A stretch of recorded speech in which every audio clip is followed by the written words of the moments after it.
स्वर्गीय लता मंगेशकर या प्रत्यक्ष भगवंताची वासरी होत्या, तर आशाताई साक्षात राधेच्या मनातले घनश्यामाचा स्वर होत्या।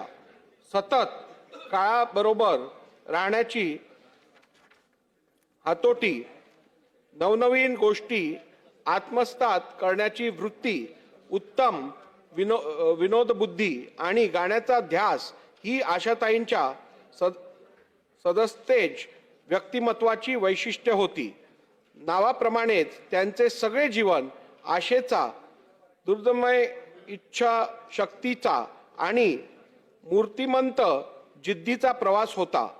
वैयक्तिक आयुष्यात अनेक आघात झेलूनही भोगलेल्या दुःखाला खूप म्हणून त्या जगत राहिल्या आणि आयुष्याच्या अखेरपर्यंत इतरांना आनंद देत राहिल्या। कैलासवासी आशा भोसले यांचा सुरानी अभंगातील ओतप्रोत भक्ती,